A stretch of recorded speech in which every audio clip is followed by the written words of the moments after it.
Hey guys, Joe here, and welcome to a somewhat new kind of video. Today's video is going to be my top 12 PS1 games. So yeah, the PS1's quite a special console to me. It's the first console I actually ever played on, or ever had in my house, like a home one besides like a Game Boy or whatever.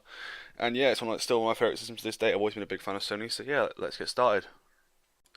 Oh, and PS, I'm not doing these rules like one game per series or whatever, or like different categories of games. I'm just doing my favourite games. At number 12, we have Tekken 3, which is possibly my favourite fighting game on the PS1. I mean, I do have Mortal Kombat Trilogy, but that didn't really make it here because I prefer the sort of more recent ones like Mortal Kombat 2011 almost 2012. So yeah, Tekken 3 was probably the one in the series that kind of affected everything, got everything like pinned down, tied down, like everything spot on, especially the actual like delay between pushing the buttons and recovering after you get knocked down from attacks, which they tried in Tekken 2, which actually worked quite well, but Tekken 3 definitely a lot better. Plus all the mini games, unlockable characters made it really fun, especially when you must play with your mates. But there was one slight problem though, which I had to complain. Whereas in Tekken 2, if you wanted to unlock a specific character, you had to do it with that character, or like another specific character. Whereas in Tekken 3, just to beat this game a certain amount of times, you can usually use one character, so there might not be any variety at all, which is one thing I love in games. Anyway, moving on to the next one. At number 11, we have Resident Evil 1, which is, I believe I'm correct in saying, is the pioneer of survival horror in video games. This game was made by, I think, Shinji Ikari. No, it's not Shinji Ikari. That's from fucking the Neon Genesis Evangelion. Shinji Mikami, when he was trying to recreate a game called on the Famicom, sorry, called Sweet Home. Yeah, it was Sweet Home. And despite the sort of corny voice acting and the slightly old controls, actually, I really like the tank style controls. I find them actually really like sort of adds to the sort of difficulty. It was a really good game, had a great solid story. And when you're a little kid, because I first played it when I was quite young, I didn't actually play it when it first came out. I played it when I was like still like below the age of 10, I think. It freaked me out. Like I remember when you first actually find the zombie and it turns its head at you, that really freaked me out. So yeah, this game definitely an awesome game. Definitely one of my favourite games of the PS1. On to number 10. At number 10, we have Oddworld Abe's Odyssey, which is, oh god, this game is fantastic, right?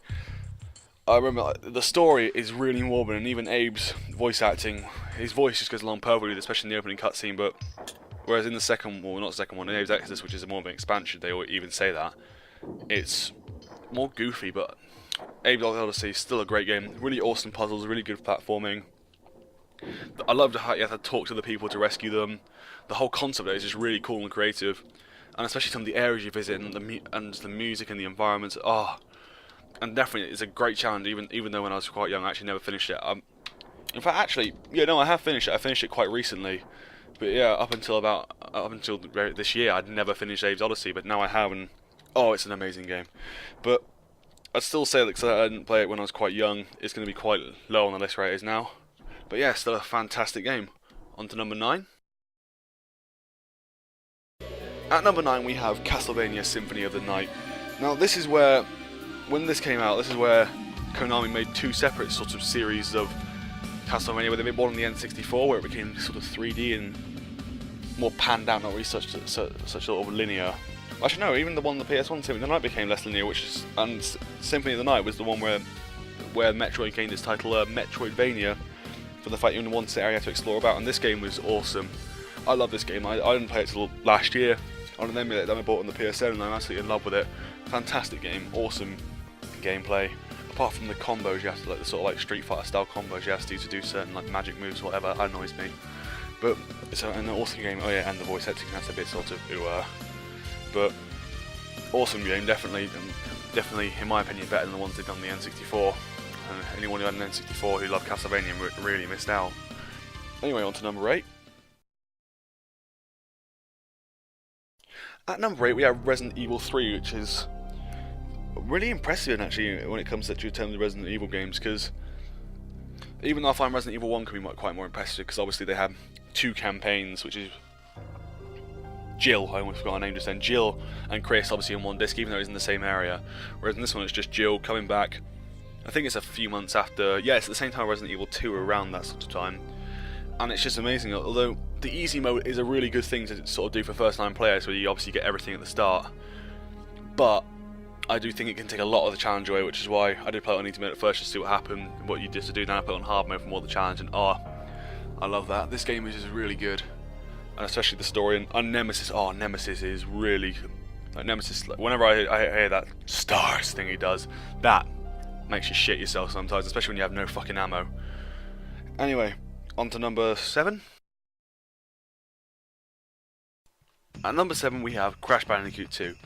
Now Crash 2 is from what I've seen from many people's opinions, a more superior Crash game compared to Crash 1, with the fact that the world, the sort of like, not world, or the over, not really no world, the main game hub, the over hub or whatever, was laid out basically 5 levels, all the different secrets, more secrets now that are more easy to find despite being actually secret. The gems were easy to get. The fact that just like there wasn't that annoying thing at the end of where you get like, the crates dropped in your head if you didn't actually get all the crates. That used to really annoy me as a kid. I remember that from Crash 1.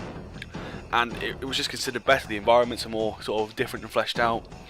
You could just save whenever you want to, which is a great improvement in, like compared to Crash 1, where if you save for a while you're fucked if you died. There was obviously like easy to get lives. It was easy yet still challenging, and that's why people consider it obviously to be a better game than Crash 1, and that's why it made my list. On to number 6. I almost said number 8. Well done, Joe. At number 6 we have Resident Evil 2, which, yeah, I know, all 3 Resident Evils. What a surprise! I couldn't give a shit, to be honest. I love them all equally. Actually, no, I don't love them all equally, because that's why Resident Evil 2's higher. But yeah, Resident Evil 2, after Resident Evil 1, was obviously the first introduction of Leon, and then, I'm going to forget her name, Claire Redfield. That was it, Claire Redfield. And looking for Chris, obviously. And it was just, I just loved it. I don't know, like, after playing Resident Evil 1, when I picked up Resident Evil 2 and played that, I was like, whoa. First I was like, whoa, 2 discs, shit, like 2 different campaigns, whereas in obviously Resident Evil 1, both campaigns on the same disc. But then I found like the different scenarios and all this just different stuff, and how it was so much bigger, and the story is just so cool. And then obviously just like the new addition of the, like G Birkin, and just like what happens in each scenario and how everything changes, and it was just so cool, and that's why it's my favourite Resident Evil out of the first 3. On to number 5. At number 5 we have Crash 1. Yeah, that's right. I think Crash 1's better than Crash 2. And do you know why? Because I played it first. Yeah, that's usually the case. I found out with Crash games, people's favourites usually their first, I guess, but I don't know, I just prefer Crash 2. Like, I have all 3. Whenever I play Crash 2, I'm always just like, I play Crash, but I sort of feel more appeal to play when I play Crash 1 to carry on, because obviously, like I said, you can't save all the time. It's like, after a certain point, and if you fuck up and like lose the save, that's it, you have to do a few more levels. I think I just hit my microphone by accident. But yeah, and the music, this one playing right now, Hogwild, best fucking track ever on that game. And those levels were amazing. But the difficulty was probably a really high, and I think it used to cause a lot of rage to me when I was like 5 or 6. But still, Crash Bandicoot. What a game. On to number 4. At number 4 we have Crash 3. Oh, would you look at that? About every other fucking person's favourite Crash game. Yeah, I know. But yeah, Crash 3, my favourite out of all 3. I know I said this, that I prefer Crash 1 over Crash 2, and I do, but I prefer Crash 3 over every single one of them. And I don't know why, it's just the variety. The variety of it is just awesome, because there's medieval, there's China, all of China when you're riding on the tiger thing, there's the alien cycling thing, motorcycle thing, there's the Middle East levels where like you fight Aladdin and shit like that. Actually, I probably shouldn't be saying that. It's just so cool, and then the bosses, like, they're in different periods of time. When you fight Tiny the Tiger in Rome, and like, I can't remember any other people, but like, and obviously like, there's Entropy and stuff like that. Oh, Engine! I remember the Engine fight with a plane is Coco, and that was just awesome. And I still can't go back to be a child right now, but yeah, Crash 3 is my favourite game. It's the best out of the Crash trilogy in my opinion. Anyway, enough rambling. On to number 3. At number 3 we have quite a big one. Metal Gear Solid, and Metal Gear Solid Virtual expansion pack, but who cares about that? Mainly Metal Gear Solid. This game, what a game. Metal Gear Solid, this game's fantastic. I'm actually playing it right now. I've just paused it so I could do my lines because I'm going to finish off this video. But yeah, this game, what a game. When I first actually loaded it up and played it and started playing, I thought this game seems kind of pompous really. First of all, it took me forever to figure out circle meant yes and X meant no, but still, it just felt pompous, like a UzKGaming game and all that sort of thing. With the opening, but the long cutscenes and everything build up to make just an amazing game. And everything about it was so cool. It was just all the little undertones and the sort of grey colours sort of were juxtaposed perfectly when the alarm went off, and that alert noise, that is the best noise I've ever heard in a game. But this game is just so amazing. It's just got all this cool stuff about it, and it's just so creative and original.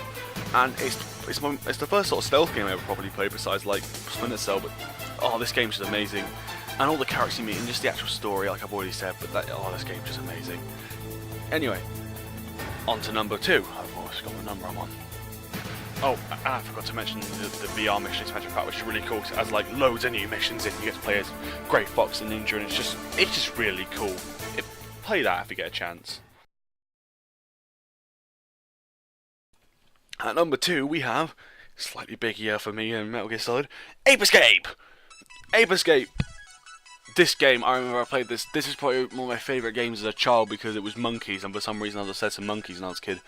But this game was just really cool. Innovative, yeah, like Metal Gear Solid, really innovative. First game that actually made you need, I think was the first game, make you need a DualShock controller. Not like no fucking about, like, oh, it's added DualShock controls. No, you motherfucker, you need this controller, right? Otherwise you can't do shit. And that's just the fact, just to make the game even cooler, just like the fact that you had to select different weapons, the analog stick would actually like direct where you're going to attack or throw your net or hit the baton or aim your radar, all the environments you went to, and the sort of kookiness and the craziness of the story, the fact that a professor makes an intelligence helmet for a monkey, and a monkey steals it, a Spectre steals it, and then you get a little kid called Spike and you send him through time with a net and a stick to beat the shit out of monkeys and capture them. Think about it like that, but it doesn't really make that much sense, but still. Awesome game. Definitely an awesome game. If you ever get a chance to play that game, you play that game, and not 2 or 3. Ape Escape 1. I've never played 2 or 3, I don't care. Anyway, on to number 1. Quite a big one. At number 1 we have my favourite PS1 game of all time. And that game is Abe's Exodus. Oddworld Abe's Exodus, yeah. I had Oddworld Abe's Odyssey on here, but that was a lot slower down. That was at number 10. Because I played Abe's Exodus first. And this game, you take Abe's Exodus, Odyssey, shut up Joe. And there was some guy in Oddworld Inhabitants like, you know what? We're going to make an expansion, obviously, we're not a sequel. Let's make it awesomer. Let's have more cutscenes. Let's have 300 Mindoc instead of 99. Let's have more environments, cooler places. Give Abe actually the ability to control the fucking Scrabbers and Paramites so you don't get eaten by them. And just make it an overall cooler game, except change its voice so it's dumber, and then they made that man employ the fucking Sentry. And that's how they made Abe's Exodus. This game is just so amazing, and I love it. And one of the main reasons is it's the first game that I ever played. And I remember it still to this day, how I actually played it.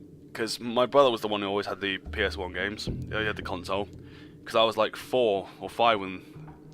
I remember one year, I can't remember if it was Christmas or his birthday. Because he had Abe's Odyssey. And my parents were like, oh, we got you a game, George. Abe's Exodus. And he knew it was like the sequel to Abe's Odyssey or whatever. And he started playing. And I used to sit and watch him play games. I used to love that. If anything, before I started playing games, the one thing I used to love was actually watching people play games. And I don't remember how, because I don't usually remember like actually voluntarily picking up his PS1 and like not picking it up and playing it, because I don't think he'd let me do it. I think because I was like 4, I was like dribbling it or something and break it. But whatever it was, in my mind I still sort of remember it's him just handing me the controller one day out of rage and just wanted to get humour out of the fact a 4 or 5-year-old couldn't play the game as well as he could. And I was actually kind of good at it, and we started playing together. And that's one of the main reasons that this game is so special to me, because a year ago today George passed away and I really miss him, and I still play this game and it just reminds me of him all the time. And that's one of the main reasons I made this video, because George is the one that got me into gaming, and that was the PS1 because that's my favourite console in my opinion. Well, in my opinion, you know what I mean. I can't talk. But yeah, so my brother got me into gaming and now he's gone. And I just wanted to say, I miss you, George. You're a regular. So yeah, thanks for watching this video. This is my first top 12, and for a very special reason, which is why I released it today. If you want to see me do any more sort of top 10 or top 10 style videos in the future, let me know in the comments. This is Joe, signing out.